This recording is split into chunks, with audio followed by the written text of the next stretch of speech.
À la tête du Shin Bet, vous découvrez vite que les membres du gouvernement préfèrent les options binaires. Ils n'aiment pas qu'on leur propose 3 ou 4 possibilités. Ils veulent qu'on leur dise noir ou blanc, faites ou ne faites pas.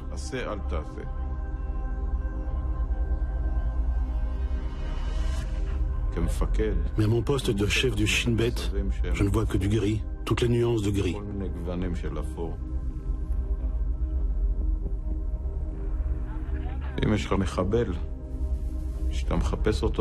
Imaginez un terroriste que vous recherchez depuis longtemps et que vous avez soudain l'occasion d'avoir.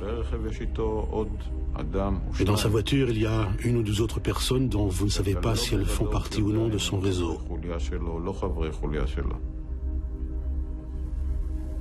Que faire? Tirer ou ne pas tirer?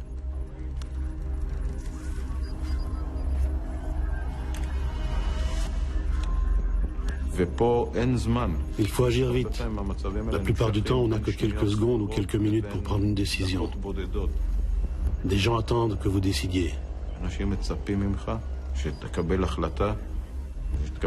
Et pour eux, en général, décider, c'est agir. C'est ça, décider. Décider de ne pas agir peut sembler plus facile, mais c'est souvent plus difficile.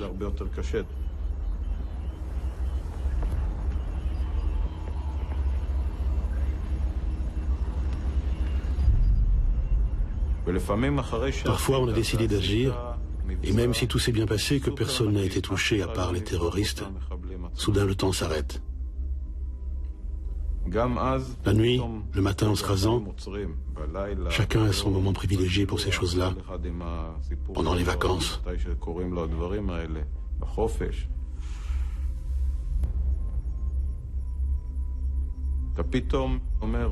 Vous vous dites, bon, j'ai pris ma décision, tant de personnes ont été tuées, on était absolument certain qu'elles allaient commettre un grave attentat.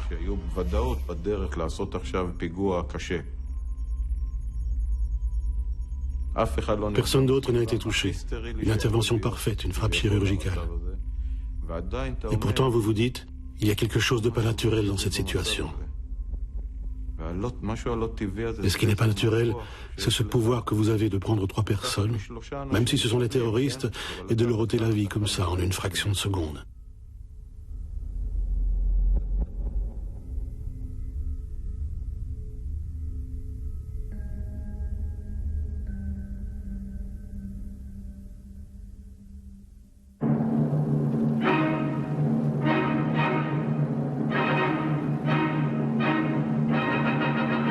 The 6-day war in the Middle East has echoes along a second front. Israeli officials announced that their victory voids previous armistice agreements and international borders with their neighbors. That victory was swift and total. The combined Israeli Air Force and infantry, artillery and tank corps swept south across the Sinai Peninsula to the Suez Canal, east across the West Bank to the Jordan River, and north into Syria. Suddenly, over 1 million Palestinians came under Israeli military rule in the West Bank and Gaza. For Israeli troops, however, the most moving moments of the war were the capture of the ancient biblical sites in Judea and Samaria and the old city of Jerusalem. Standing at the sacred Western Wall, Israeli Defense Minister Moshe Dayan vowed never to give up the old city of Jerusalem. Vous aviez quel âge à la guerre des 6 jours? J'avais 11 ans. Dans mon souvenir, je me posais des questions d'enfant sur ce qu'est la guerre. On ne peut pas dire que je comprenais vraiment, mais je me souviens d'avoir eu conscience de la peur. Conscience qu'il se passait quelque chose de grave.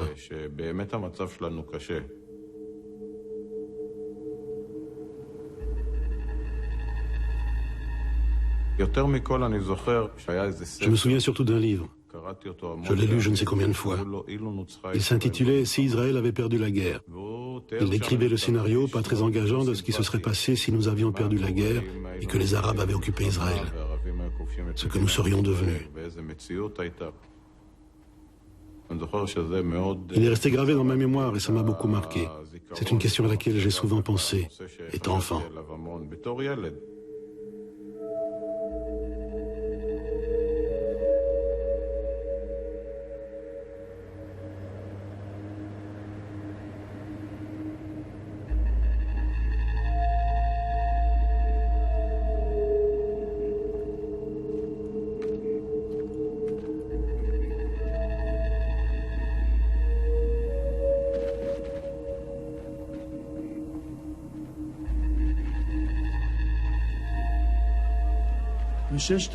Pendant la guerre de 6 jours, j'ai participé aux opérations. Les Arabes s'étaient rendus et nous nous sommes retrouvés sans ennemis. C'est comme le chien qui court après le lapin dans une course de lévrier. Le lapin s'est caché sous terre et les chiens le cherchent partout, mais ils ne trouvent rien. Nous étions un peu comme ça. Nous avons commencé à travailler en Cisjordanie et à Gaza dans la lutte antiterroriste, sans trop savoir ce que c'était car le terrorisme n'était pas développé.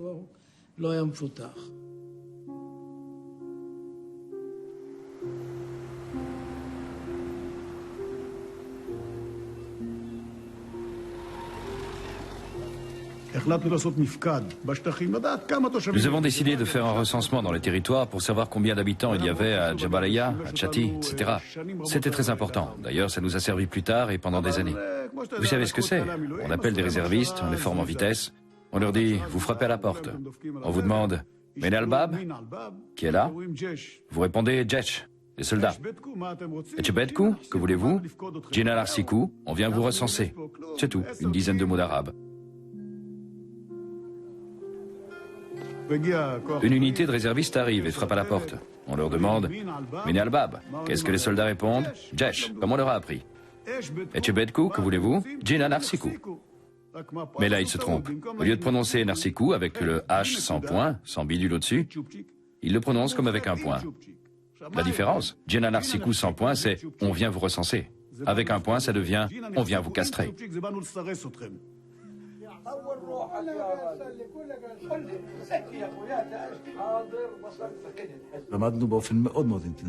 Nous avons étudié de façon intensive l'arabe dialectal, l'arabe littéraire.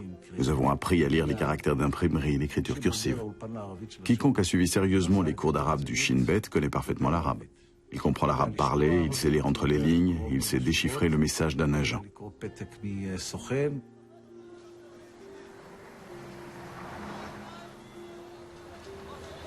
Le Shin Bet a cherché des interlocuteurs qui puissent l'aider à comprendre comment ça fonctionnait, les Palestiniens. Nous avons parlé à toutes sortes de gens et pour la première fois, justement du côté juif, est apparue l'idée d'un État palestinien. Ça m'a enthousiasmé. Je suis donc allé dans les territoires avec toutes sortes de gens qui s'intéressaient aux Palestiniens.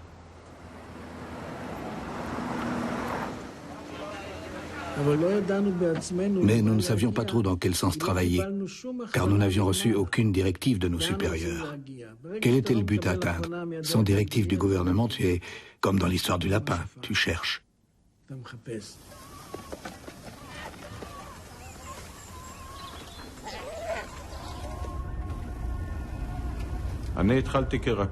J'ai commencé comme coordinateur dans la région de Naplouse. C'était une région magnifique, couverte d'oliviers. J'aimais laisser ma voiture et aller sur le terrain à pied, dans les camps de réfugiés, les ruelles, le moindre recoin. Je frappais aux portes, entrais chez l'habitant, m'asseyais au café, bavardais. J'aimais beaucoup ces contacts avec la population.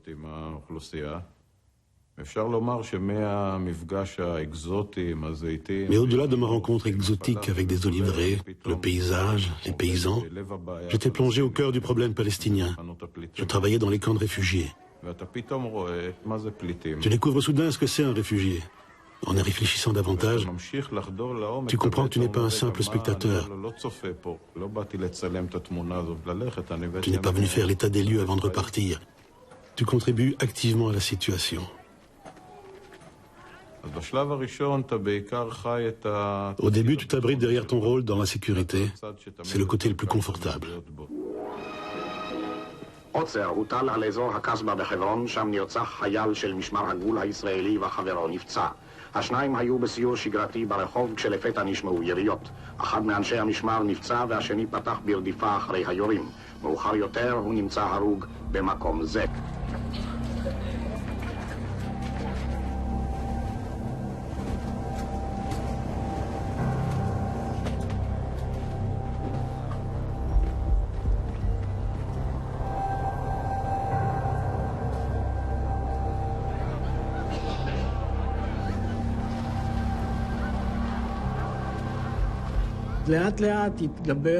Petit à petit, et si j'étais cynique, je dirais heureusement pour nous, le terrorisme s'est intensifié. Pourquoi je dis ça? Parce que tout à coup, nous avons eu beaucoup à faire et nous avons cessé de penser à l'État palestinien.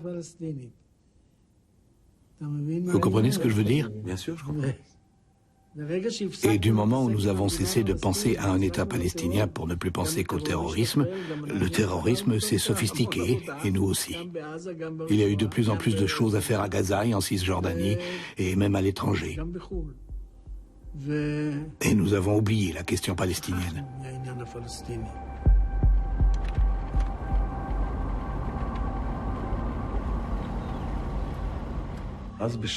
À Naplouse, à cette époque, là où tu jetais une pierre, il y avait soit un chat, soit un terroriste. Il y a des nuits où l'on arrêtait des centaines de personnes.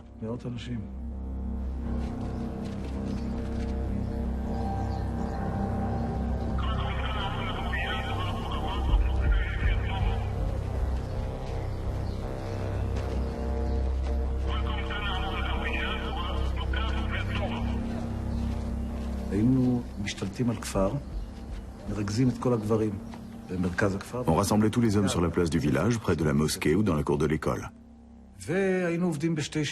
On utilisait des indicateurs, c'est-à-dire des terroristes qui acceptaient de collaborer. Ils montaient dans nos véhicules, le visage masqué, et se dissimulaient derrière des bâches. On faisait défiler les villageois devant les véhicules et ils nous disaient « Celui-ci s'est entraîné dans tel camp en Syrie, celui-là revient de Jordanie ».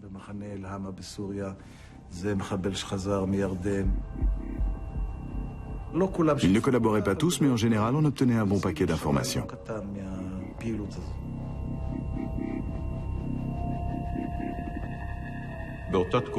À cette époque, la plupart des renseignements que nous récoltions étaient du héroïum, des renseignements d'origine humaine.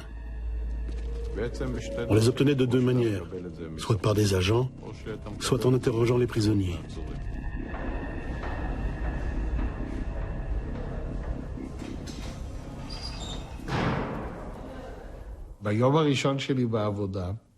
Mon premier jour de travail, la personne que je devais remplacer, Yoel, est venue me prendre chez moi et a décidé que le meilleur endroit pour dégrossir un type de la sécurité aussi candide que moi était de m'emmener au centre d'interrogatoire de Jérusalem.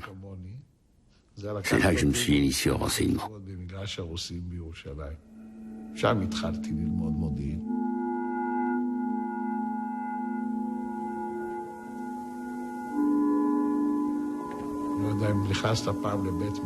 Je ne sais pas si vous êtes jamais entré dans une prison, mais la maison d'arrêt de Jérusalem est la pire que je connaisse. C'est un très vieux bâtiment qui date des Turcs. Un homme normalement constitué qui a franchi le seuil est bientôt prêt à avouer qu'il a tué Jésus.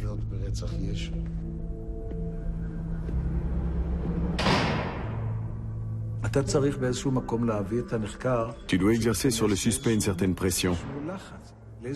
Le mettre dans un certain état mental pour qu'il comprenne qu'au bout du compte, il devra avouer ce qu'il sait et que le plus tôt sera le mieux.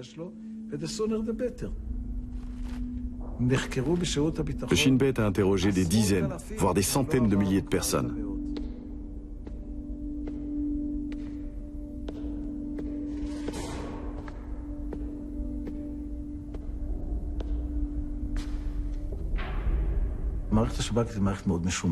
Le Shin Bet est une machine bien huilée, très organisée et très efficace. On travaille méthodiquement. D'abord, on t'attribue un certain territoire. Tu te mets à l'étudier village par village, route par route, soit en allant sur le terrain, soit en multipliant les entretiens avec les milliers de personnes qui se présentent au quartier général du gouvernement militaire. Tu leur demandes de te parler de leur village, des clans.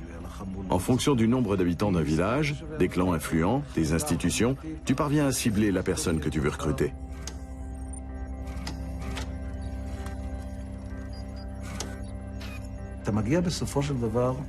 Et au final, tu estimes que les relations d'un tel, ses facilités d'accès aux lieux que tu veux surveiller, font de lui l'agent dont tu as besoin.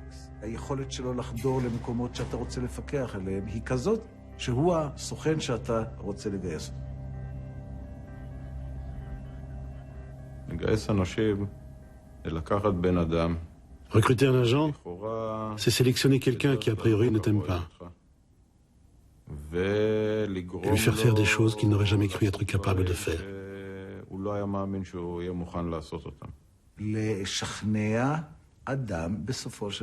Convaincre quelqu'un de trahir son entourage, ses amis, parfois sa famille, ça ne va pas de soi.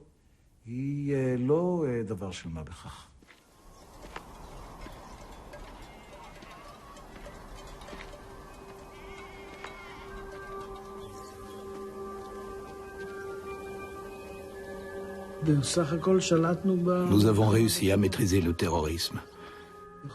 Nous l'avons maintenu en veilleuse pour que l'État puisse faire ce qu'il voulait, et c'était important. Mais ça n'a pas résolu le problème de l'occupation. Ça n'a rien changé à ça. Ce qui a changé, c'est que de 20 attentats par semaine, on est passé à 20 par an.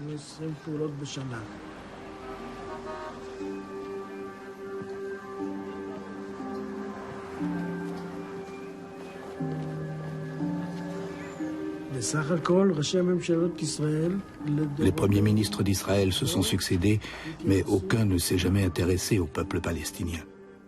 Ni à l'intérieur des frontières de 1967, ni à l'extérieur de ces frontières. Quelle différence entre Golda Meir et Begin? Aucune. Ni l'un ni l'autre n'avait de contact avec les Arabes. Elle a dit qu'elle était palestinienne. Begin n'a même pas dit ça parce qu'il ne s'y intéressait pas. Ça ne comptait pas pour lui. Avec Pérez, l'atmosphère a changé, mais il a fait la même chose que ses prédécesseurs.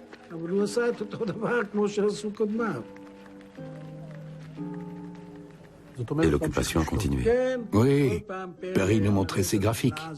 Combien de personnes arrêtées, combien d'informateurs actifs, combien d'attentats évités, combien d'attentats non évités. Et le tableau était chaque fois plus rose. Mais au fond, ça ne reflétait aucune stratégie. C'était purement tactique.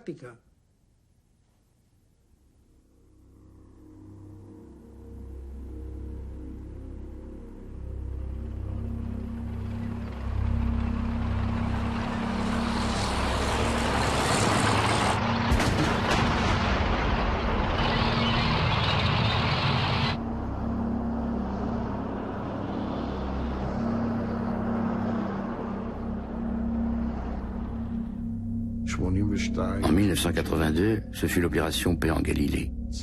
L'armée israélienne envahit le Liban et le Shin Bet recrute des agents. En un rien de temps, le Shin Bet contrôle le Liban d'aussi près que la Cisjordanie.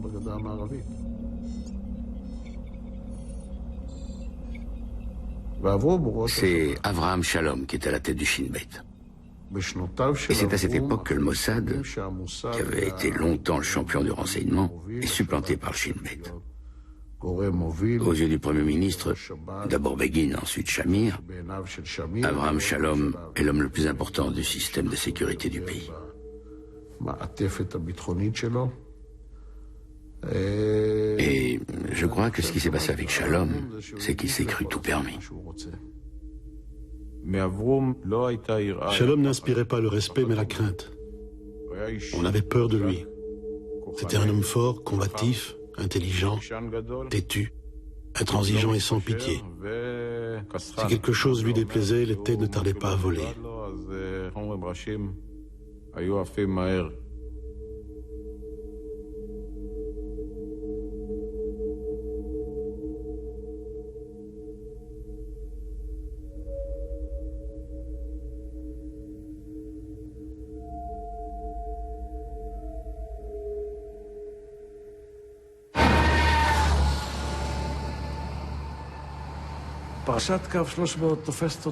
L'affaire du bus 300 me surprend à Jérusalem. Le chef du commandement militaire central m'appelle sur la ligne rouge.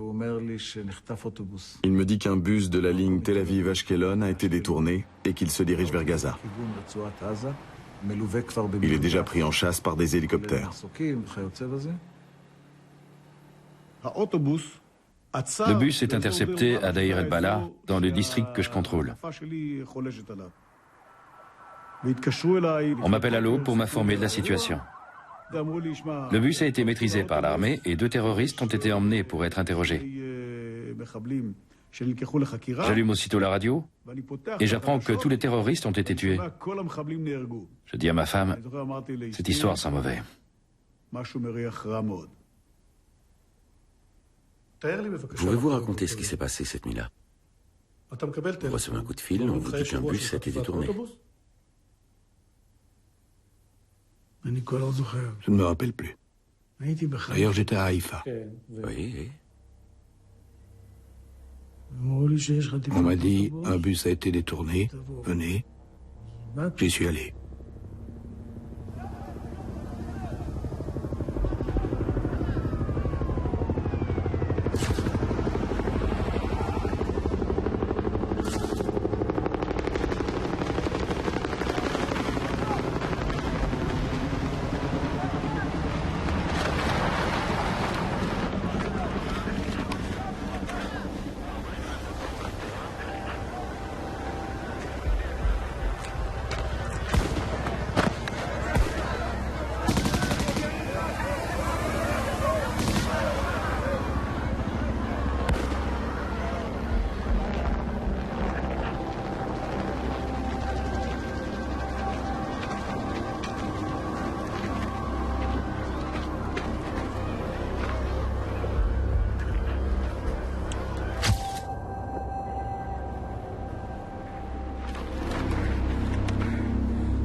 C'est l'armée qui s'est occupée de ça. Au cours de l'opération, 2 terroristes ont été tués et 2 sont sortis indemnes. Mais je ne le savais pas.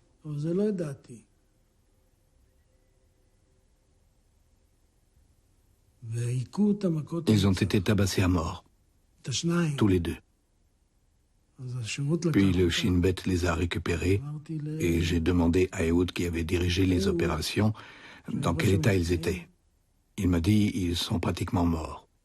Ou les soldats l'ont dit. Pratiquement morts. Alors j'ai dit donnez-leur un dernier coup et qu'on n'en parle plus. Mais ce n'est pas ce qu'il a fait. Il a raconté ce qu'il a fait, mais je ne l'ai appris qu'1 an plus tard. Qu'est-ce qu'il a fait? Je crois qu'il leur a fracassé le crâne avec une pierre. Mais ils avaient déjà perdu connaissance. Je ne sais pas dans quel état ils étaient. La photo qu'on a montrée a été prise avant qu'ils se fassent tabasser. Toute l'armée s'est acharnée sur eux. La photo a été prise avant, et quand on les a récupérés, ils ne ressemblaient pas à ça. Il ressemblait à quoi? Mais je ne sais pas, mais on m'a dit. Certains pensaient même qu'ils étaient déjà morts. On les a massacrés. C'était un lynchage. Vous ne les avez pas vus de vos propres yeux? Non, je ne les ai pas vus.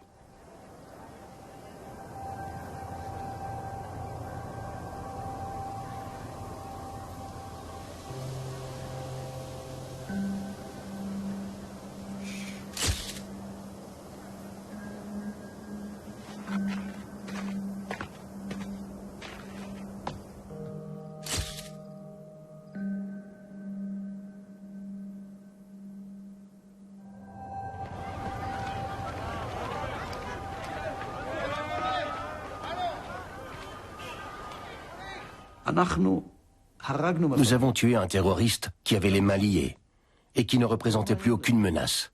De quel droit? Mais à cette époque, au Shin Bet, le concept d'ordre manifestement illégal n'existait pas.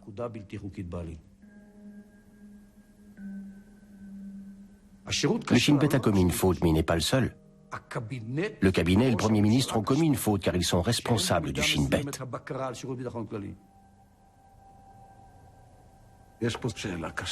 C'est une question délicate. Est-ce que le Premier ministre savait qu'il s'agissait d'un assassinat, d'une exécution préméditée des terroristes de la ligne 300?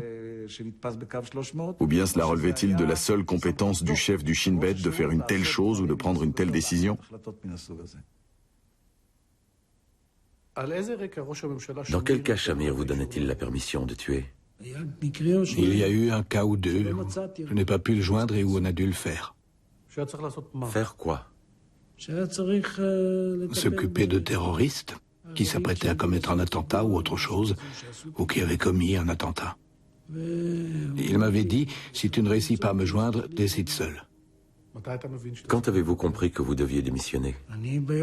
J'ai tout de suite proposé ma démission à Shamir. Il m'a dit surtout pas. Il a eu peur que si je démissionnais, il devrait le faire aussi.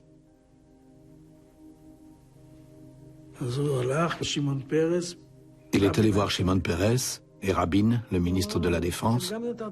Il leur a dit, vous aussi, vous avez autorisé des choses de ce genre. Si vous nous laissez tomber, nous, le Likoud, nous vous ferons tomber avec nous.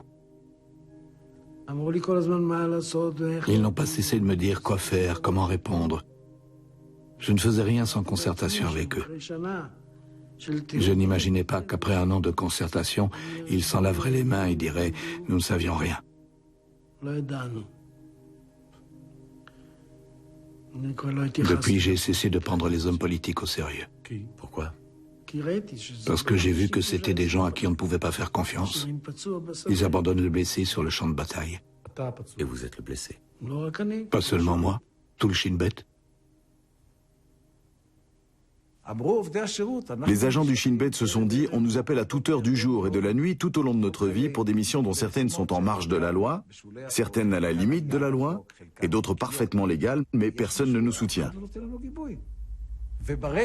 Quand certains médias se saisissent de l'une de nos opérations et que les instances gouvernementales ne nous soutiennent pas, nous nous sentons abandonnés.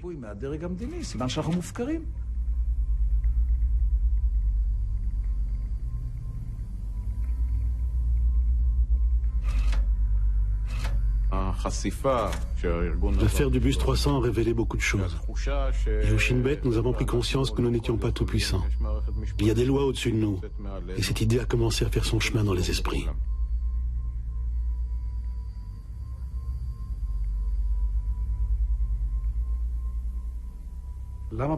Pourquoi avez-vous donné l'ordre de les tuer? Je ne voulais plus que des terroristes arrivent devant les tribunaux. Ça ne faisait qu'encourager le terrorisme, qui augmentait déjà assez comme ça. C'était une bonne chose de tuer les terroristes de la ligne 300? D'après le résultat, non. Seulement d'après le résultat? Seulement d'après le résultat. S'il n'y avait pas eu de journalistes sur place, ça aurait été justifié? C'est une question ou une affirmation? Une question. S'ils n'avaient pas été là, personne n'en aurait rien su. Et l'aspect moral de cette affaire? Dans le terrorisme, il n'y a pas de morale. Allez d'abord chercher la morale chez les terroristes. S'il met les mains en l'air et se rend? Ce n'est pas une question de morale. Alors qu'est-ce que c'est? C'est une question tactique, pas une stratégie. Pour vous, décider de tuer 2 terroristes? Pour vous, tout est noir ou blanc, mais il y a des décisions. 2 terroristes capturés vivants ont été tués. Pourquoi vous focalisez-vous autant là-dessus? J'essaie de comprendre l'aspect moral de cette affaire. Il n'y a pas de morale dans cette affaire. Dans la guerre contre le terrorisme, oublie la morale. Avec une bombe d'une tonne, oublie la morale.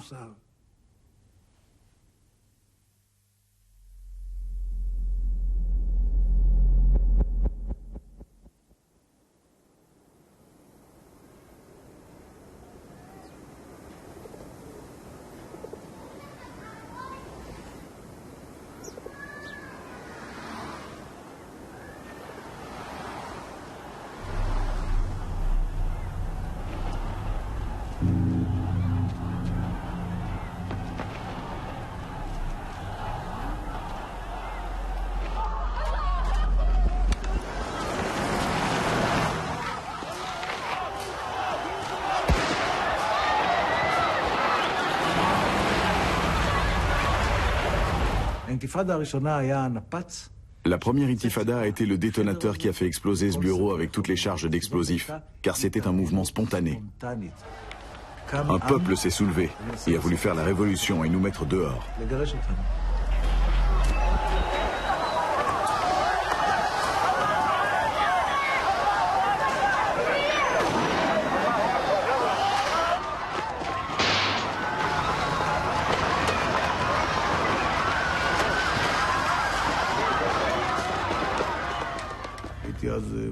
J'étais le numéro 2 dans le district d'Ashkelon quand cette vague de protestations massives a déferlé. Un mouvement populaire d'une ampleur comme nous n'en avions jamais vu. Des centaines, des milliers de gens dans la rue que seuls des tirs réels pouvaient arrêter.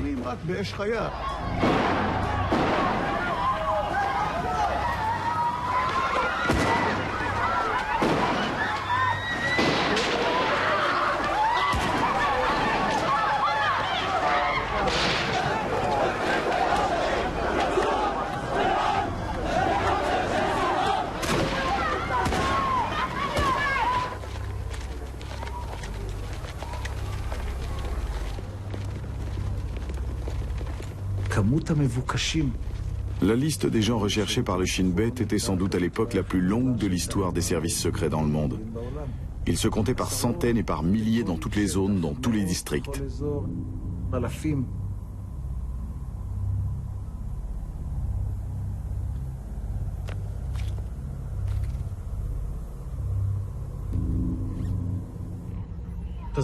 Comment se fait-il que le Shin Bet, qui couvrait tout le territoire, qui contrôlait toute la population, n'ait pas vu arriver un mouvement de cette ampleur? Quel service de renseignement dans le monde a prévu la chute du mur de Berlin? Dire aujourd'hui, ou à l'époque, que le Shin Bet aurait dû prévoir ça, formellement, théoriquement, pourquoi pas? C'est vrai? C'est ce qu'on attendait de lui. C'est pour ça que tu organises des réseaux, que tu alimentes d'énormes banques de données. Mais il faut bien l'admettre, aucune agence de renseignement au monde n'a jamais réussi à prévoir les grands événements historiques.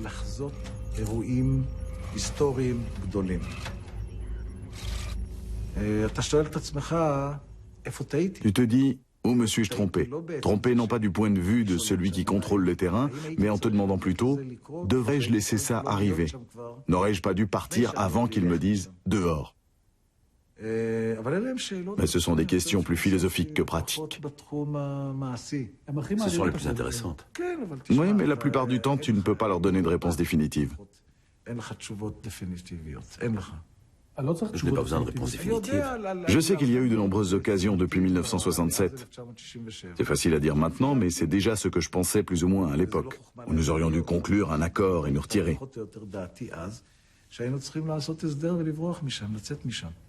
Pourquoi ne pas l'avoir dit?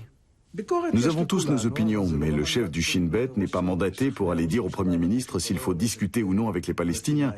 Ça dépend aussi beaucoup des gens qui sont aux commandes. Yitzhak Shamir, jusqu'à la fin de son mandat, n'a jamais cru un instant qu'un accord avec les Arabes était possible. Yitzhak Rabin, lui, le croyait vraiment.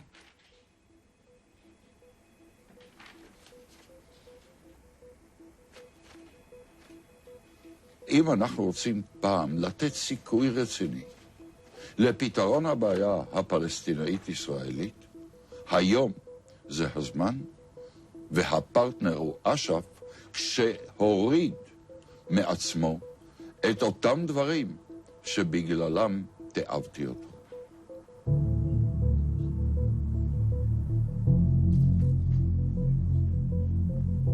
The signing of the Oslo Accords between Israel and the Palestinians marked the first time that the PLO officially announced that it had abandoned terror and violence and recognized Israel's right to exist in peace and security. In return, Israel committed itself to withdrawing its forces from Gaza and the Jericho region and to transferring all civilian authority in the West Bank and Gaza to the Palestinian administration.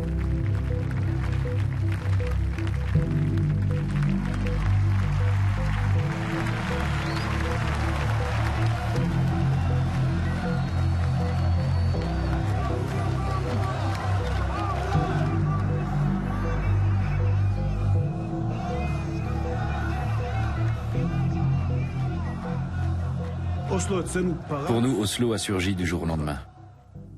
Perry était à la tête du Shin Bet. Il m'a informé de ce que Oslo impliquait pour nous.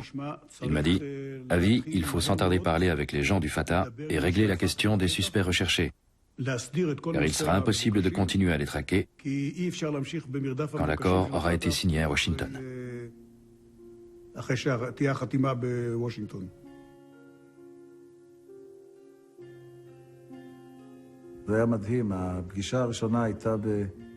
C'était extraordinaire. La première rencontre a eu lieu à Genève. Jibril Rajoub était là, dans le hall. Et moi, pas moi personnellement, mais le Shin Bet l'avait fait emprisonner quand il avait 16 ans. Il avait passé 18 ou 20 ans en prison.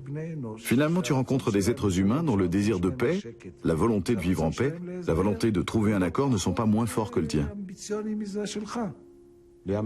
J'ai eu du mal avec ça. J'avais l'impression de faire quelque chose de... C'était impossible. Voilà des gens que j'avais traqués jusqu'à maintenant. Comment aurais-je pu m'asseoir avec eux? C'étaient des terroristes, des meurtriers, ils avaient tué des gens. Comment pouvais-je m'asseoir avec eux? D'ailleurs, pour eux aussi, j'étais un terroriste.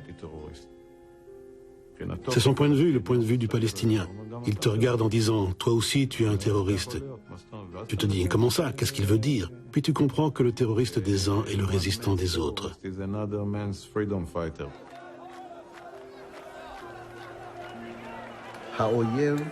Jusqu'au retour d'Arafat à Gaza, l'ennemi public numéro 1 de l'État d'Israël avait été le Fatah. Et d'un seul coup, le Fatah abandonnait le terrorisme. Le Hamas et le djihad islamique ont pris la place laissée vacante.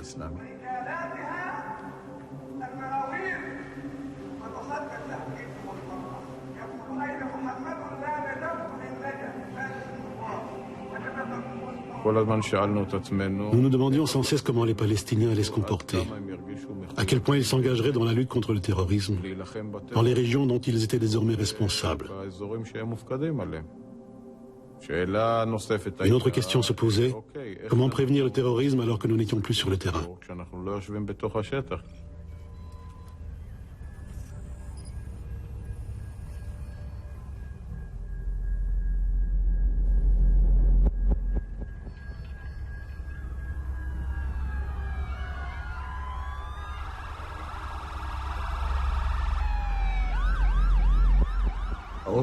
Le premier bus dont j'ai dû m'occuper était le bus 5, en 1994. C'était le premier attentat suicide commis à Tel Aviv. Je ne l'oublierai jamais.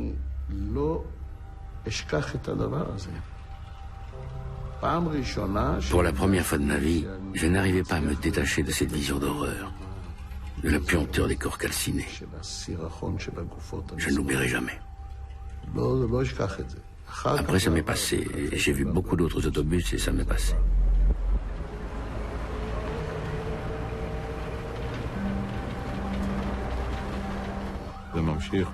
Ensuite, il y a eu l'horrible attentat du carrefour de Beth-Lit, celui de la Bourse et celui du bus 18 à Jérusalem.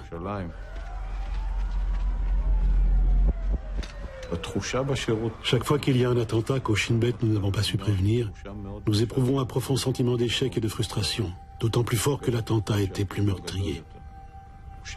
Pourquoi n'avons-nous pas réussi à empêcher ça? Je crois que c'est le moment le plus dur, le plus sombre dont je me souvienne en 30 ans de carrière au Shin Bet.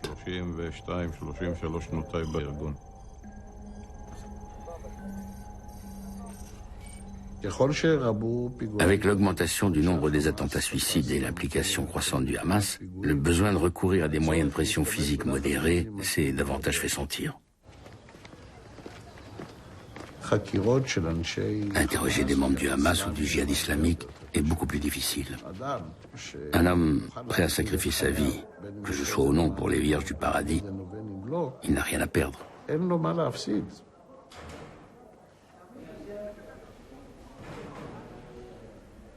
Les choses se compliquent quand on a affaire à ce qu'on appelle une bombe à retardement.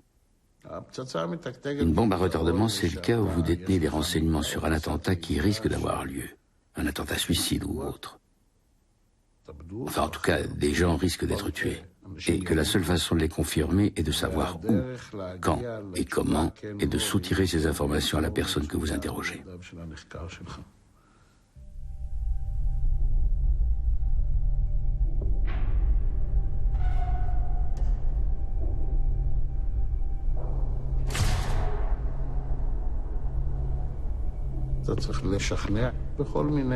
Vous devez persuader le suspect de parler en usant de différentes techniques qui visent à réduire sa capacité de résistance.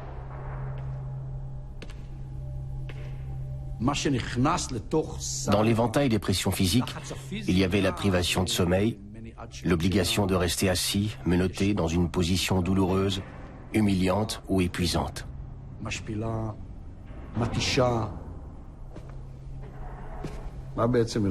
Qu'est-ce que ça te fait quand on te couvre la tête?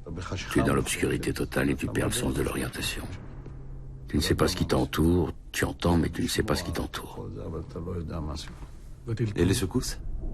Les secousses, elles servent à marquer ta présence. C'est menaçant, mais ça ne fait pas mal. Le résultat est que tu te sens menacé. Quand l'interrogateur s'approche de toi et te secoue, tu te sens menacé. Ce qui s'est passé, c'est qu'un dénommé Arizad, un membre du Hamas qui était de petite taille, a été secoué. Il a eu le syndrome du bébé secoué. Son cerveau a heurté son crâne et il en est mort.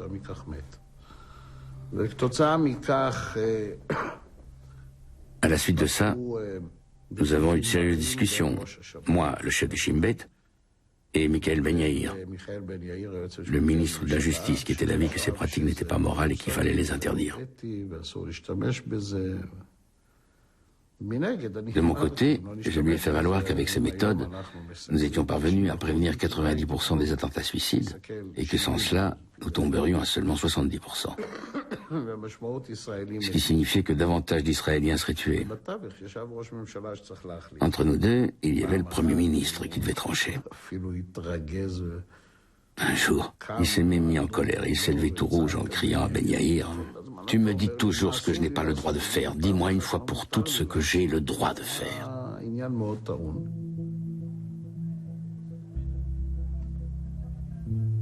Rabin était un homme rompu aux questions de sécurité. On n'avait pas besoin de lui expliquer. Quand on lui disait « nous n'avons pas les moyens d'assurer la sécurité », il comprenait parfaitement. On voyait qu'il était déchiré. Mais il a pris une décision, lutter contre le terrorisme comme s'il n'y avait pas de processus de paix, et poursuivre le processus de paix comme s'il n'y avait pas de terrorisme.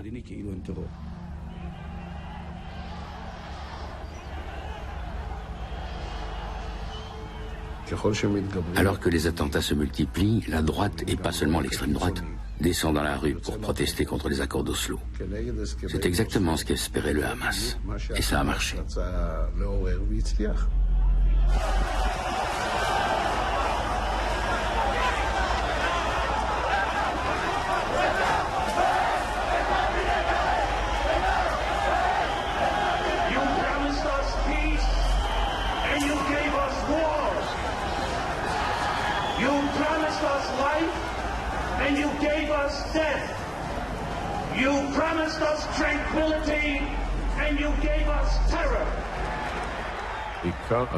L'opposition au processus de paix est surtout venue du camp religieux. Les gens qui sont derrière ça se sont fixés un objectif. Leur cible, c'était le Premier ministre, Yitzhak Rabin. C'est lui qui était visé.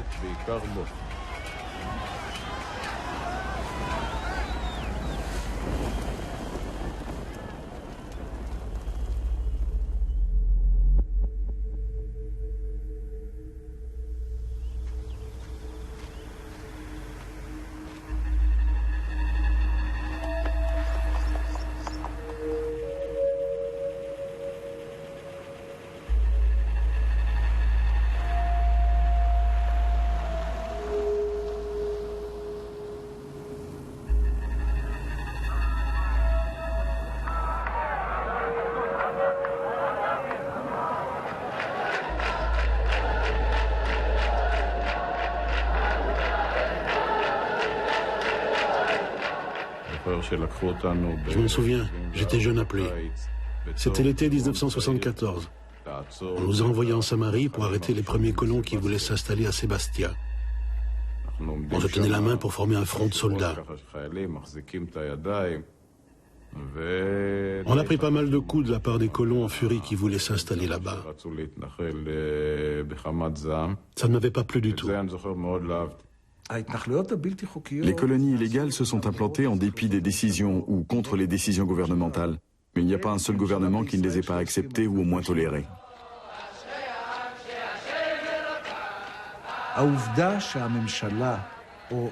Le fait que la plupart des gouvernements d'Israël se soient laissés entraîner a donné aux colons, ou à certains d'entre eux, le sentiment que petit à petit ils devenaient les maîtres et qu'ils pouvaient agir à leur guise puisque le gouvernement fermait les yeux. Et ce qui valait pour les colonies illégales pouvait s'étendre à des activités illégales.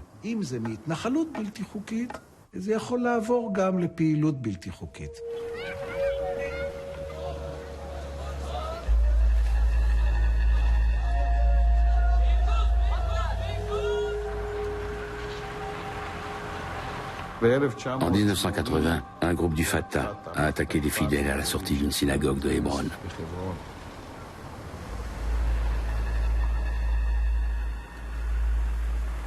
Trente jours plus tard, il y a eu des représailles contre des maires palestiniens, Bassam Shakar à Naplouse et Karim Alaf à Ramallah.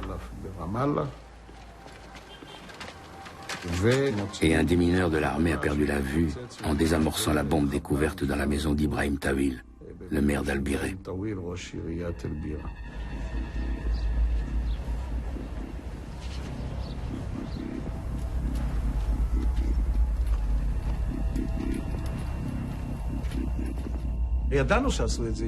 Nous savions que les auteurs étaient des juifs.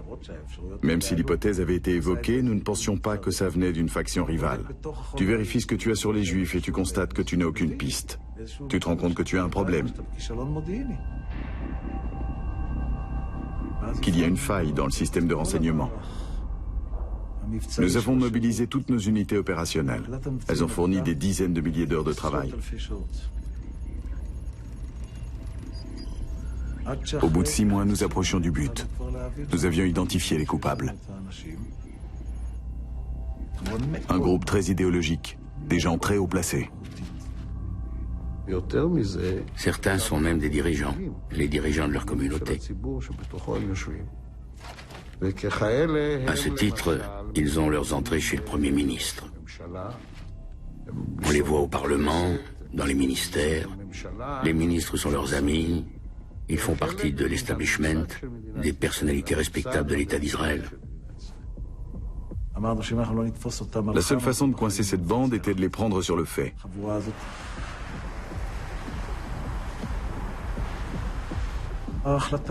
Nous avons décidé d'intervenir quand ils ont projeté un attentat qui consistait à cacher des bombes dans des bus palestiniens à Jérusalem. L'attentat contre les bus était un projet dément. Leur but était de tuer 250 Arabes d'un coup. Nous les avons suivis toute la nuit. Je dirigeais l'opération à Jérusalem. Encore une nuit que je n'oublierai jamais. Nous les avons arrêtés à 4h30 du matin, au moment où ils plaçaient les bombes dans les bus. Nous sommes sortis de nos voitures et nous leur avons dit « Suivez-nous et si vous ne voulez pas qu'il arrive quelque chose aux démineurs de la police de Jérusalem, désamorcez les bombes. »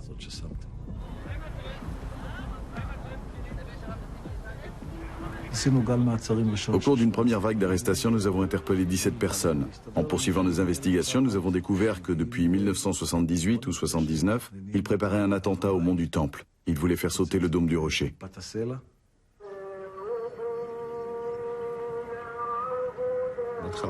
À l'origine du projet, il y avait l'idée que tant que l'abomination se trouverait à l'emplacement du Saint des Saints, il n'y aurait pas de rédemption possible pour le peuple juif.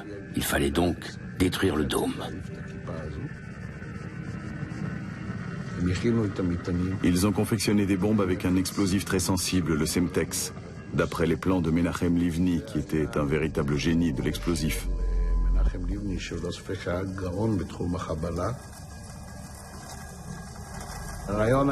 Elle devait être disposée de telle sorte que l'impact de l'explosion ébranle les arcs et les colonnes et provoque l'effondrement du dôme.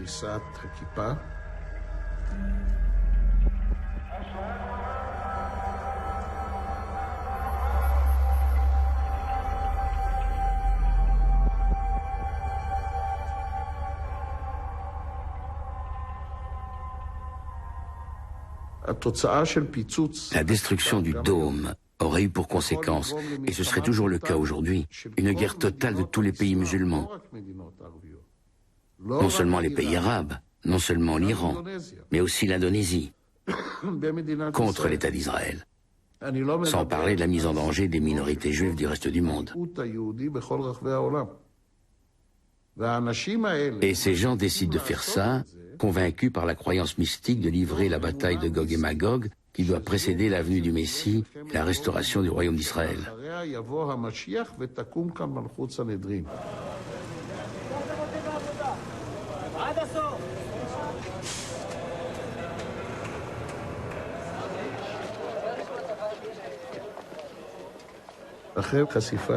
Après le démantèlement du mouvement clandestin juif, Shamir, le Premier ministre, a comparé mon unité au joyau de la couronne.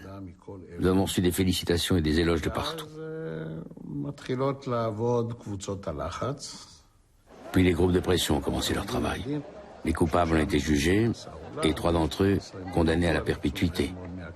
Mais ils sont tous très vite sortis de prison et sont rentrés chez eux comme s'il ne s'était rien passé. Ils ont occupé les postes qu'ils avaient auparavant et même pour certains des postes plus élevés. השאלה העיקרית מבחינתי, מה יהיה פסק הדין של ההיסטוריה של דברי ימי ישראל. מבחינה זו אין לי ספק שמבנה כיפת הסלע בסופו של דבר לא יישאר על הר הבית, אלא הר הבית יחזור לריבונותנו שלנו. כמו גם שאין לי ספק שאותם מרצחים שהיה לי חלק בקיצוץ רגליהם היו ראויים לדינם.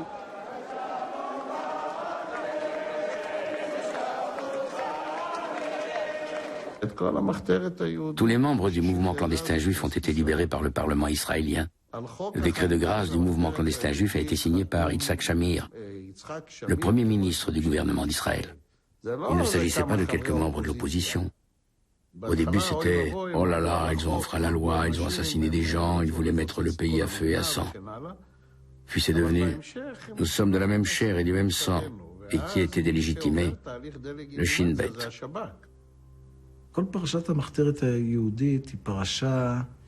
L'affaire du mouvement clandestin juif sur le plan du renseignement a ébranlé nos certitudes. Elle est à l'origine du dispositif mis en place depuis pour surveiller les individus qui, selon nous, doivent l'être, en Judée et en Samarie. Il n'en reste pas moins vrai que tu as beau surveiller, courir, travailler, surgit un jour un Yigal Amir qui n'a jamais figuré sur aucune liste de personnes fichées par le Shin Bet, et un beau jour, il tire sur le Premier ministre.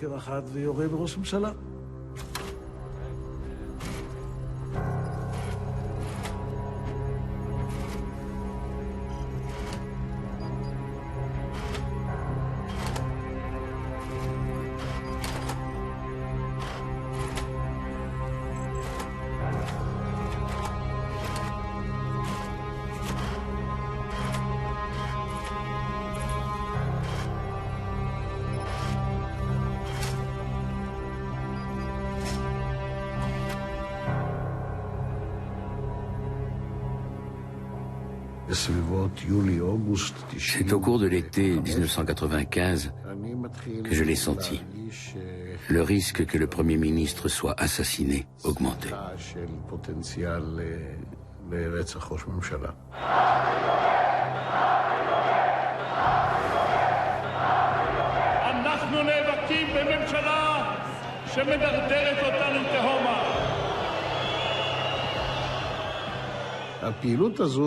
L'activisme de la droite israélienne n'était pas un secret. On n'a pas besoin du chef du Shin Bet pour traduire les propos de Bibi Netanyahou ou d'Arik Sharon tenus depuis un balcon de la place Sion.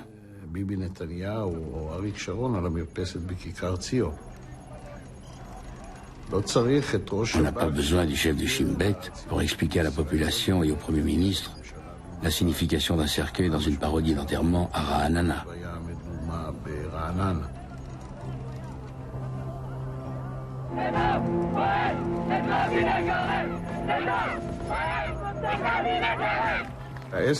Ça commençait vraiment à chauffer. Il y avait eu la tentative d'attaque de l'Institut Wingate. Après Wingate, je suis allé le voir et je lui ai dit « Yitzhak, ça ne va plus, ils vont finir par t'avoir. » Je t'en prie, porte un gilet pare-balles et circule en voiture blindée et nous allons renforcer ta protection. Il m'a envoyé balader. Je suis un ancien du Palmach, il n'est pas question que je porte un gilet pare-balles. Vous avez parlé au rabbin? Oui, j'ai rencontré les rabbins et les représentants des colons. Nous avons parlé de l'incitation à la violence et à la rébellion.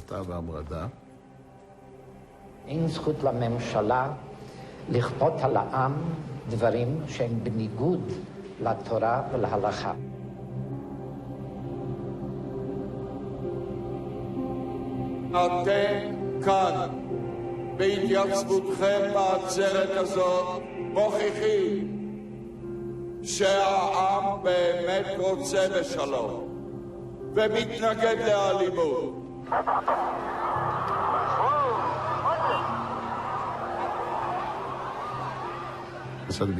Le jeudi, j'étais allé à Paris, justement pour une mission que Rabin m'avait confiée. J'ai reçu un appel de mon chef de bureau qui m'a dit que Rabin avait été blessé.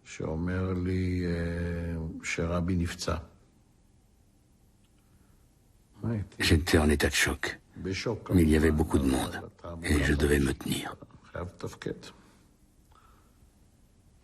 C'est seulement au retour, dans l'avion qui me ramenait à Tel Aviv, assis dans l'obscurité, que j'ai ressenti dans mon cœur ce que mon esprit savait déjà.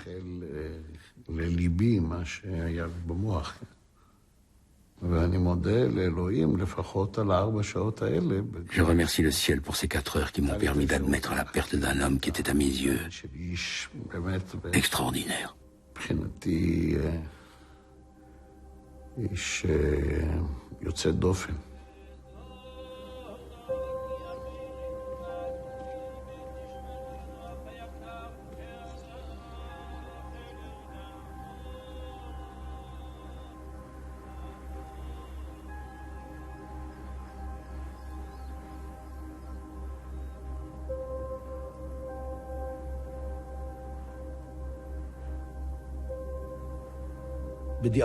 Je peux dire aujourd'hui que ça a changé ma vision des choses. Tout à coup, j'ai découvert une autre société israélienne.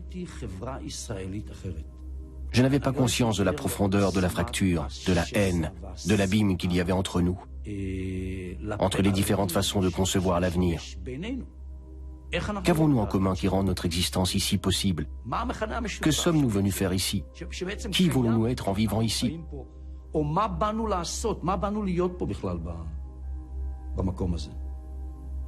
Tout ce qui jusque-là allait de soi s'est effondré.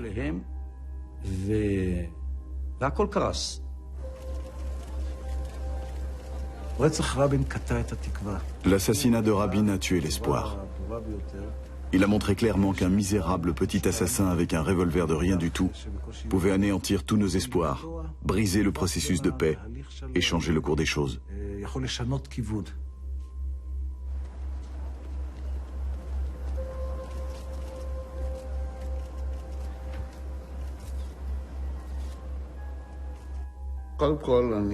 Tout d'abord, après avoir consulté ma femme, j'ai décidé d'endosser la responsabilité ministérielle et de donner ma démission. Je l'ai fait dès la publication du rapport. Qu'est-ce qu'elle a dit? Elle a surtout essayé de me maintenir en vie. Ça a été une période très dure. Yigal Amir a réussi. Il a changé le cours de l'histoire. Il a changé le cours de l'histoire. Il a réussi. Et comment? Jusqu'à aujourd'hui. Jusqu'à aujourd'hui. Et même plus. Les choses ne font qu'empirer. Je pense que nous verrons un autre assassinat politique quand il sera question de se retirer de Judée et de Samarie. Ça viendra de tous les bords, mais surtout des rabbins. Ces rabbins n'ont aucune raison de revenir sur leur position. Pour les rabbins extrémistes, le Shin Bet a montré ce qu'il valait.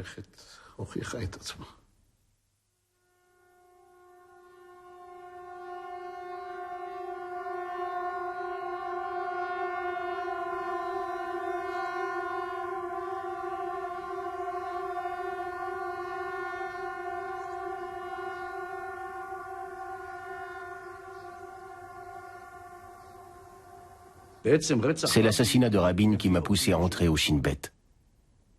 1 an plus tôt, quand Rabin me l'avait proposé, j'avais refusé d'en prendre la direction. Après l'assassinat de Rabin, j'ai su que je n'avais plus le choix. Je savais que le Shin Bet traversait une crise profonde, et je savais que ses membres en avaient conscience. Rien dans le système opérationnel du Shin Bet n'avait fonctionné comme ça aurait dû. Le service de sécurité du Premier ministre n'avait pas assuré. Les renseignements qui auraient dû prévenir l'assassinat n'avaient pas assuré. Ce qui avait fait la gloire du Shin Bet, la lutte contre les entreprises terroristes des islamistes, des Palestiniens ou autres, n'était plus au rendez-vous. L'organisation était au plus bas.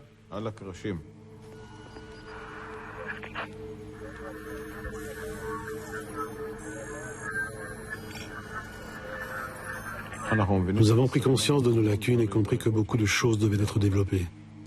Nous avons également compris que jusqu'à maintenant, c'était les muscles qui avaient pris le pas sur le cerveau et non l'inverse.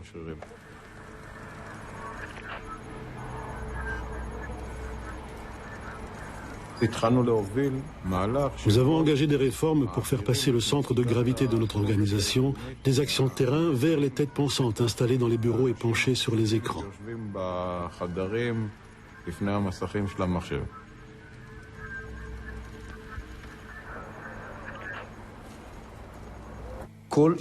Chaque année, nous avons évité davantage d'attentats. Chaque année, nous avons augmenté la sécurité. Comment? En partie grâce à tout ce que nous avons fait au sein du Shin Bet. Mais en vérité, plus significative a été notre coopération avec les Palestiniens. Tous les mois, je rencontrais Djibril Rajoub, Mohamed Dalan, Amin Al-Hindi, tous les responsables de la sécurité pour coordonner nos activités de renseignement. Ils me disaient toujours, nous ne sommes pas vos agents.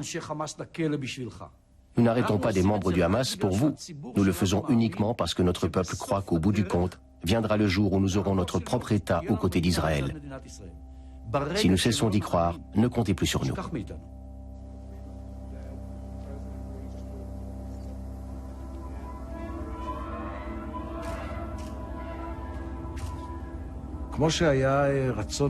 Autant il y avait une volonté forte, une intention ferme et une vraie décision de la part de Pérez et Rabin de conclure un accord, autant après la disparition de Rabin, la volonté ou l'intention d'Israël d'aboutir à un véritable accord n'a cessé de diminuer, pour ne pas dire plus.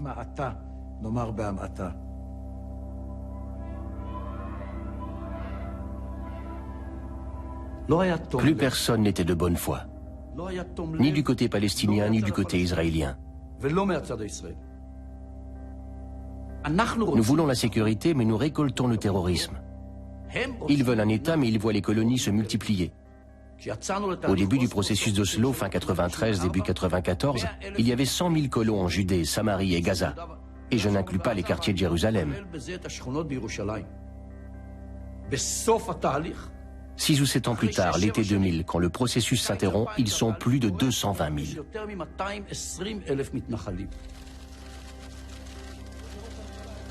Ehud Barak se vante d'avoir construit plus de colonies que Netanyahou et que n'importe quel Premier ministre avant lui.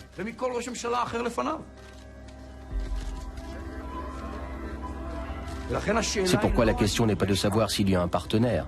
Arafat n'a pas de partenaire et Barak non plus. La question est de savoir s'ils font quoi que ce soit pour qu'il y en ait un.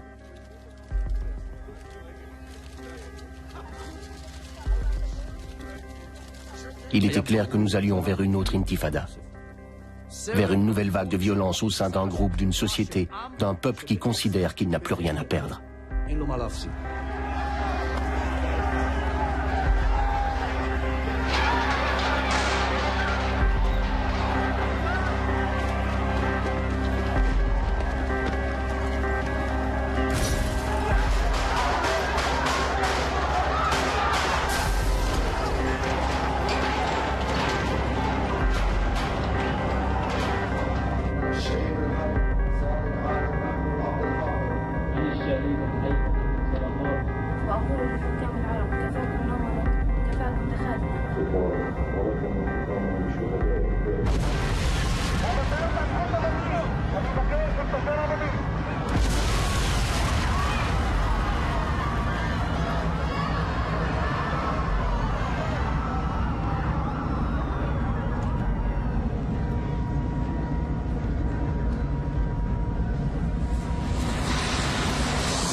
En 2002, je me rends à Londres, l'intifada fait rage, un véritable enfer.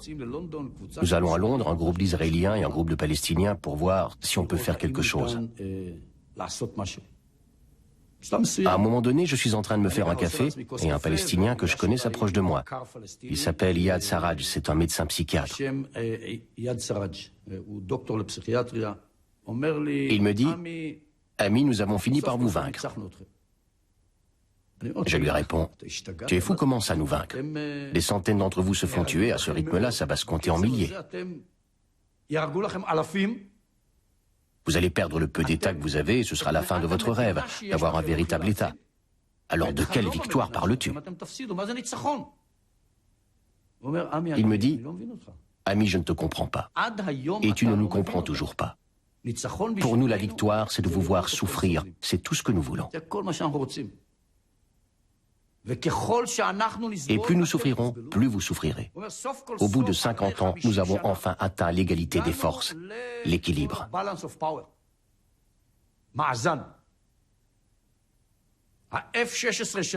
Vos F-16 contre nos commandos suicides.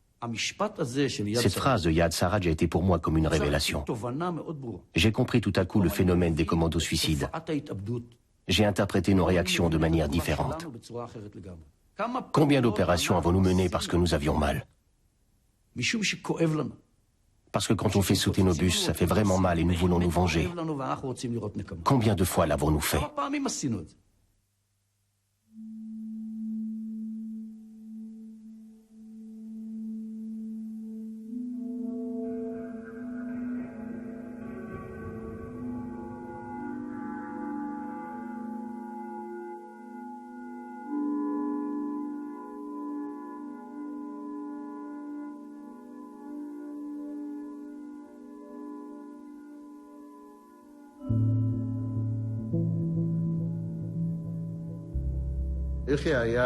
Yeri Ayash était le plus grand terroriste qui ait jamais sévi en Israël. C'était aussi un membre important du Hamas. Il était ingénieur.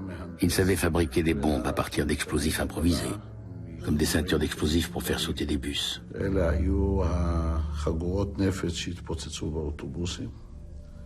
Il savait aussi persuader un kamikaze de commettre un attentat suicide. Enfin, il avait une incroyable capacité de survie. Pendant des années, chaque soldat israélien a eu sa photo dans la poche. Il était sans conteste l'homme le plus recherché du pays.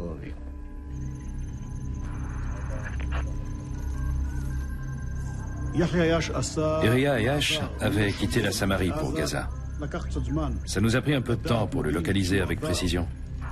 On a commencé à le surveiller pour connaître son entourage, ses points de chute.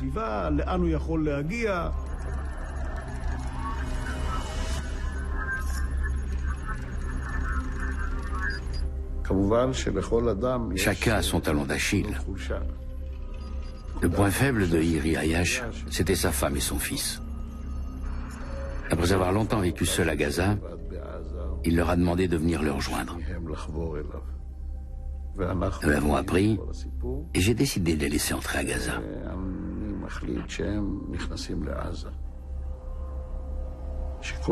Je me suis dit qu'une fois qu'il sera à Gaza, Ayash voudrait les voir. La souris sortirait de son trou.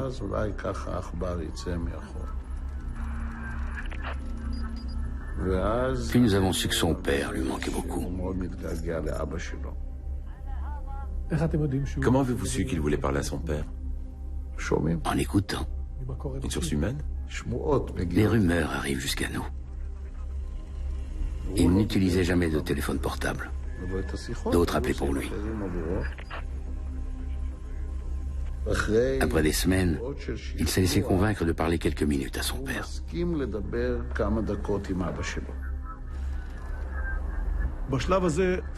Nous avons alors commencé à préparer le terrain pour que notre téléphone puisse atterrir entre ses mains.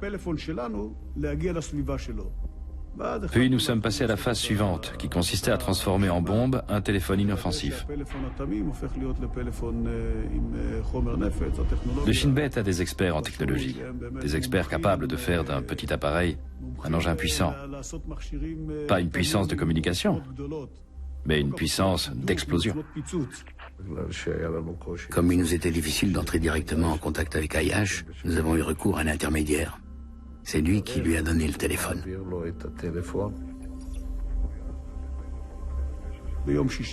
C'est vendredi, toutes les conditions sont réunies, nous déclenchons l'explosion du téléphone.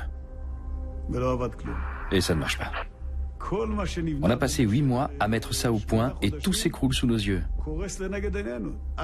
Tout est prêt, on appuie enfin sur le bouton pour que le café coule et ça ne coule pas. Rien ne sort. Quelques jours plus tard, le portable est de retour à sa place habituelle. Nous constatons que personne ne soupçonne rien, que tout continue comme d'habitude. Toute l'équipe se remet au travail.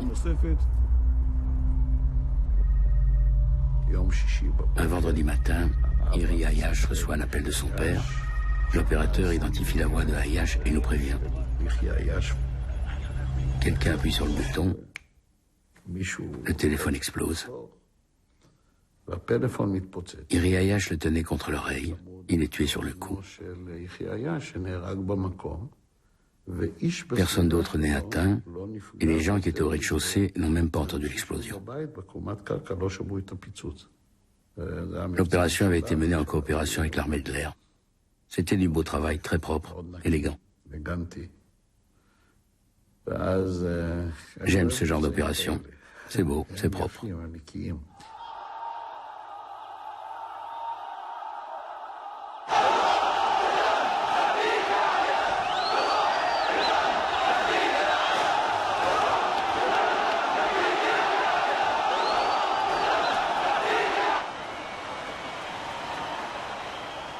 Certains ont considéré que l'élimination de Iri Ayash à une période qui semblait relativement calme sur le plan des attentats était une erreur.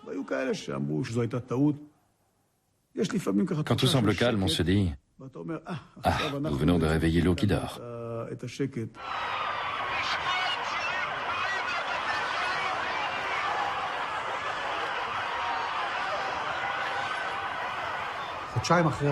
Deux mois plus tard, tout le pays explosait. Oui. Et vous ne faites pas le lien? Si, nous savons avec certitude qu'après l'élimination de Ayash, un groupe a quitté Gaza clandestinement. Hassan Salama et ses amis sont allés à Hébron pour organiser les attentats de Judée et de Samarie. Bien sûr, je vois le rapport. Mais encore une fois, on fait le calcul suivant. Si nous procédons à des éliminations ciblées, ils commettent des attentats. Mais si nous avions renoncé aux éliminations, vous croyez qu'ils auraient arrêté les attentats? Ça ne marche pas dans les deux sens.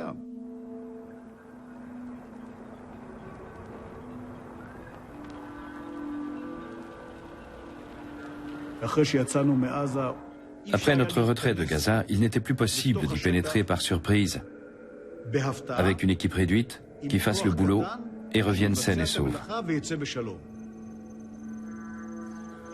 Comment prendre un terroriste par surprise? Du ciel, de loin, on peut l'avoir par surprise. Il se prend un missile sans savoir d'où ça vient. Mais pour envoyer un missile de très loin, il faut posséder des renseignements très précis. Et pas seulement pour une seconde, mais pour toute la durée de l'opération.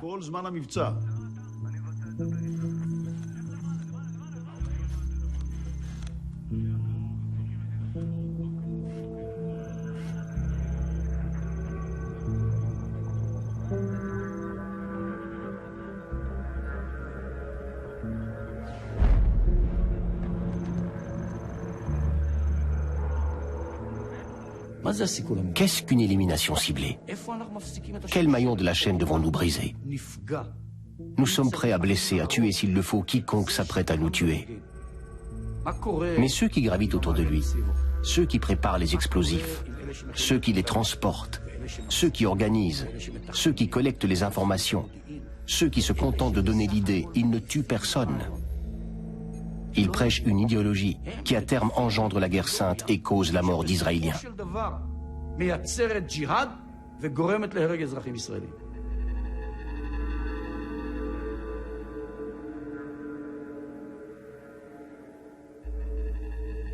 Salah Shahada était ce qu'on appelle en arabe un ressort. Il était l'instigateur de toutes les opérations terroristes menées par le Hamas depuis Gaza. Sa traque a été très difficile et a demandé un énorme investissement de la part des services de renseignement. À un moment donné, nous avons su qu'il était chez lui que sa fille était absente et que seule sa femme était à la maison. Nous nous sommes concertés par téléphone, le chef d'état-major et moi, puis le ministre de la Défense et le Premier ministre.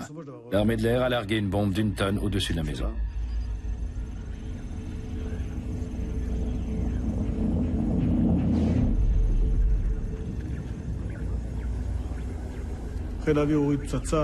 Mais malheureusement, à cause de renseignements pas assez précis, des innocents furent blessés ou tués, entre 9 et 14 victimes. On n'a jamais su exactement.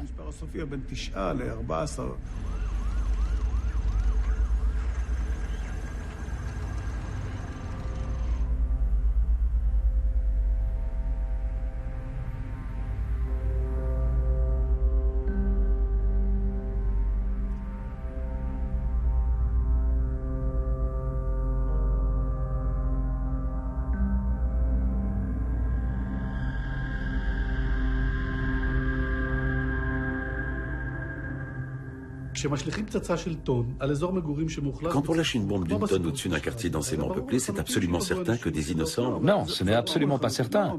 Non, parce que tu réunis des renseignements, tu vérifies où les gens habitent, combien et qui ils sont, tu évalues les risques, tu étudies d'où il faut tirer.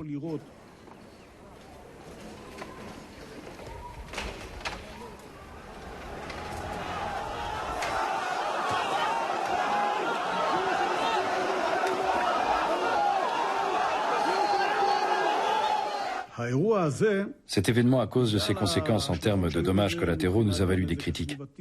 Comment peut-on lâcher une bombe sur une habitation au cœur de Gaza?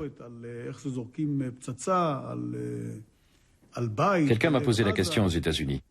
Je lui ai répondu, nous connaissons vos méthodes en Afghanistan. Vous avez bombardé une noce, il y a eu 70 morts et on n'a jamais su si la personne visée avait été tuée ou non. Overkill. Tu es plus que nécessaire. C'est une ânerie en termes de sécurité. C'est une ânerie en termes militaires. Je ne sais pas comment le dire autrement. Il est inconcevable que pour liquider l'homme le plus recherché de Gaza, on doive lâcher une bombe d'1 tonne sur une maison entourée de bâtiments où vivent des familles avec des enfants. Ça ne peut pas être moral. Militairement parlant, c'est inefficace. Mais ce n'est sûrement pas humain. Est-ce juste? Non plus. Il y a un concept appelé la banalité du mal.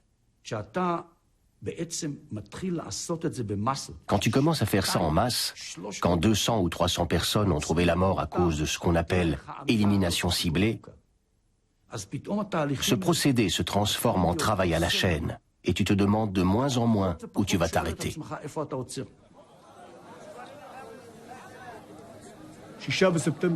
Le 6 septembre 2003 a été ma pire journée à la tête du Shin Bet. C'est le jour où l'État d'Israël a eu l'occasion de se débarrasser du plus grand nombre de terroristes imaginable, en une seule fois.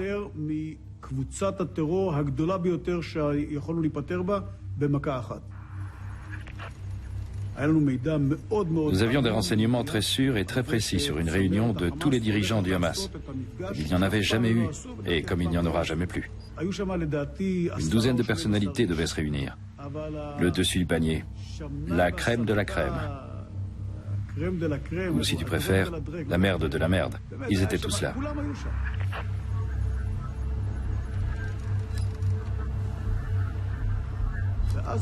Puis j'apprends que l'armée s'oppose à l'intervention, de crainte qu'une bombe d'1 tonne ne cause des dommages collatéraux.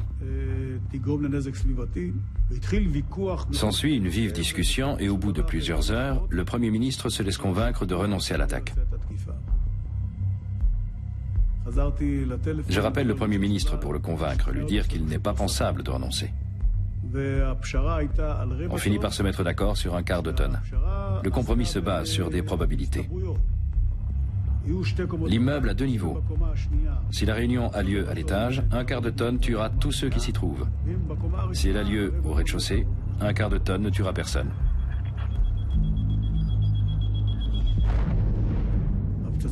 La bombe a été lâchée. Elle est tombée pile sur la cible. L'étage a été détruit. Et la Dream Team au grand complet est sortie en courant. Il y en a même qui prétendent avoir vu Sheikh Yassin courir.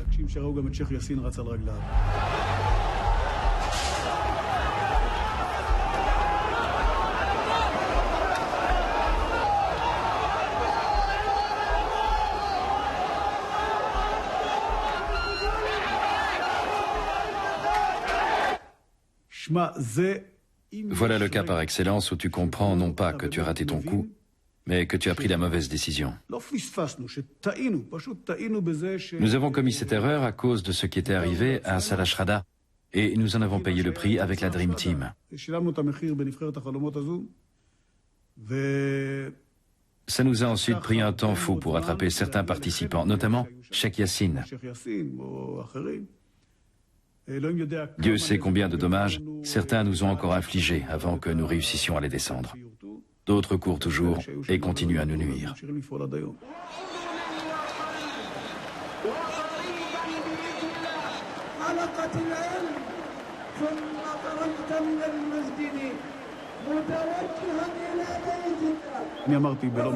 Je dis souvent que le terrorisme est un tonneau qui a un fond et qu'on peut l'atteindre.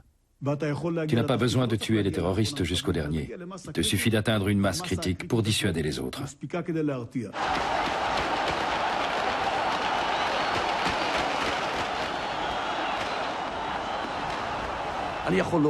Je peux prouver que le Hamas n'est pas devenu plus modéré après l'élimination de Sheikh Yassine. Je peux prouver que lorsque nous avons tué Abbas Moussaoui et que Nasrallah l'a remplacé, la sécurité ne s'est pas vraiment améliorée en Israël. Lorsque nous nous occupons non pas de celui qui s'apprête à nous tuer, mais de celui qui prêche le djihad, non seulement nous nous engageons dans une voie interdite par le droit international, nous bafouons la justice la plus élémentaire, nous mettons de côté toute considération morale, mais, et là, je parle en tant que chef du Shin Bet, c'est inefficace.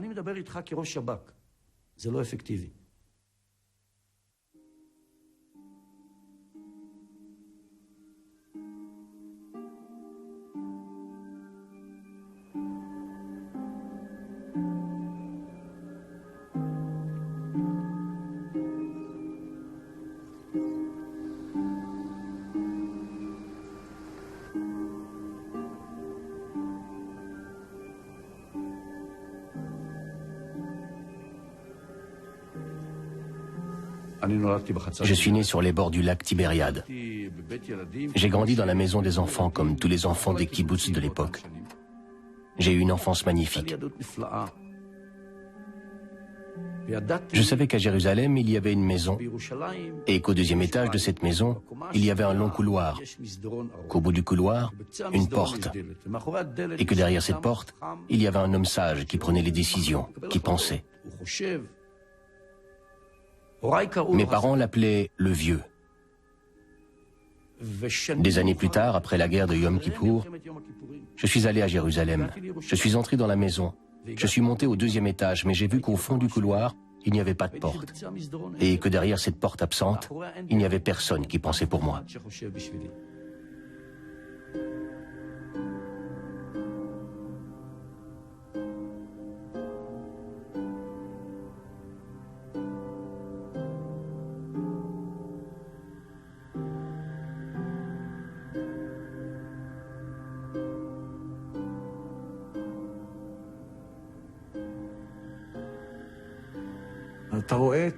Tu vois le vide, l'absence d'initiative.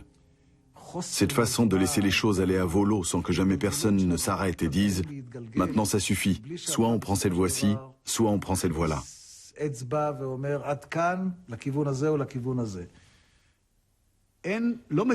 ne fait pas la paix avec des méthodes militaires.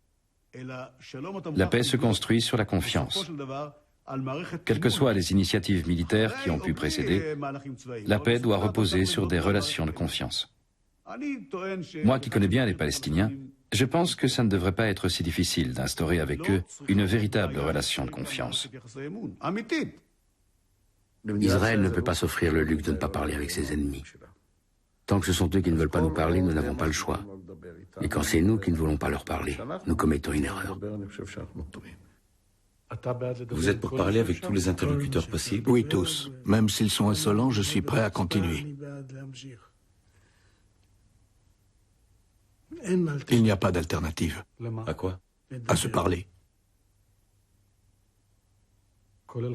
Même avec le Hamas, le djihad? Avec tout le monde. J'ai dit avec tout le monde, alors ça inclut Ahmadinejad, n'importe qui. Je suis toujours pour. C'est une des formations professionnelles d'agents du renseignement de parler avec tout le monde.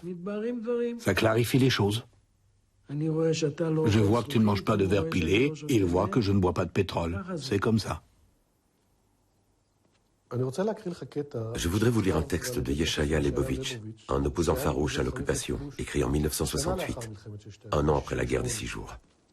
Un pays qui administre une population hostile d'1 million d'étrangers deviendra nécessairement un État Shin Bet, avec toutes les conséquences que cela implique en termes d'éducation, de liberté de parole et de pensée, et de démocratie. La corruption inhérente à tout régime colonial contaminera l'État d'Israël. Le pouvoir devra réprimer la révolte arabe d'un côté et s'attacher les services de traîtres ou de collaborateurs arabes de l'autre. Que pensez-vous de cette déclaration prophétique au regard de la situation actuelle en Israël? Je suis d'accord avec chaque mot.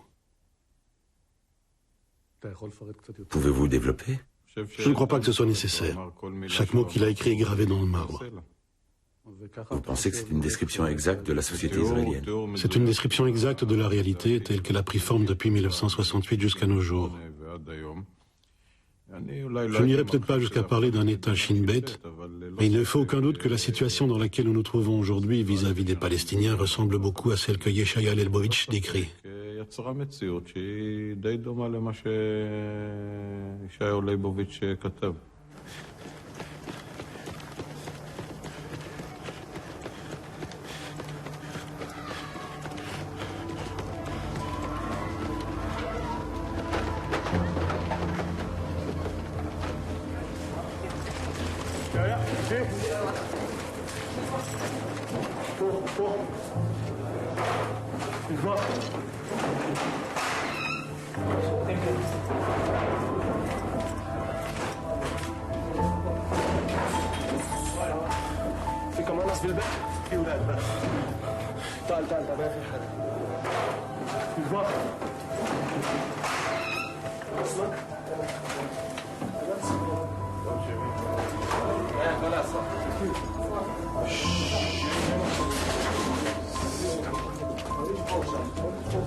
Tu tambourines aux portes au milieu de la nuit.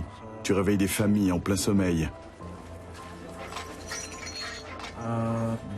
Les pleurs de la mère, les adieux du suspect que tu arraches à sa famille sont des instants pénibles. Tu es témoin de la souffrance d'une famille, des séparations douloureuses entre enfants et parents, entre parents et enfants.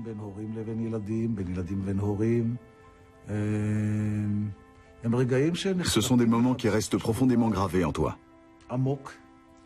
Et quand tu quittes le Shin Bet, tu deviens un peu gauchiste.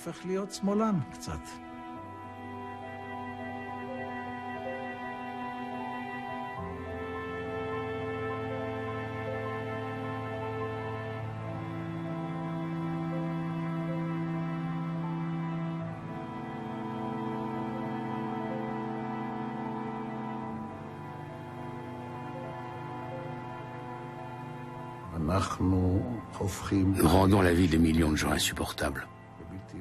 Leurs souffrances sont permanentes. Et nous laissons un soldat qui n'est à l'armée que depuis quelques mois décider de ce qui est admissible ou non.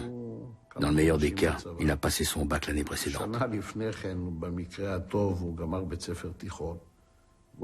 Il est là, devant un père avec un bébé dans les bras, et il doit décider s'il le fouille ou non, s'il le laisse passer ou non.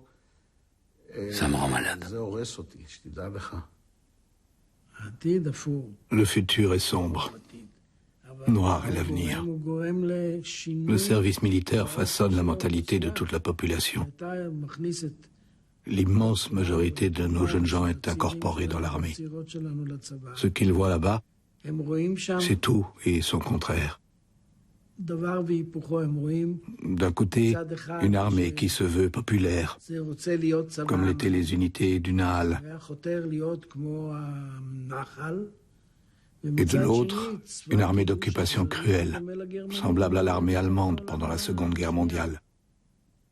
Semblable, pas identique.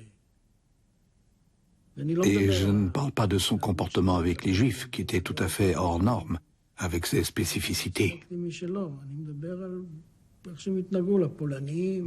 Je parle de sa façon de traiter les Polonais, les Belges, les Hollandais, les Tchèques.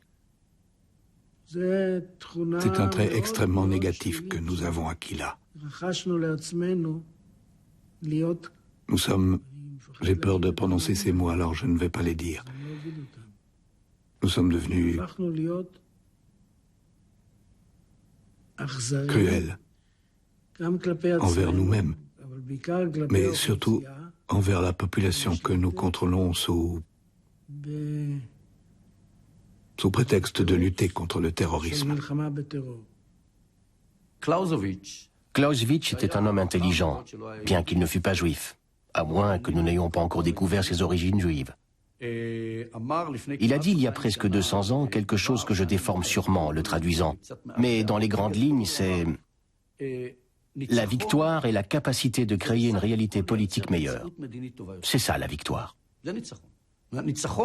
La victoire n'implique pas nécessairement de conquérir Gaza ou Ramallah, ou Naplouse ou Hébron. Je crois que mon fils, qui a servi 3 ans chez les parachutistes, a participé au moins 2 ou 3 fois à la prise de Naplouse. Ça nous a apporté la victoire? Je ne crois pas. La question est-ce que ça nous a rapprochés d'une situation politique meilleure? La tragédie du débat public israélien sur la sécurité est que nous ne comprenons pas que nous sommes dans une situation frustrante où nous gagnons chaque bataille, mais nous perdons la guerre.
Ce programme vous a été présenté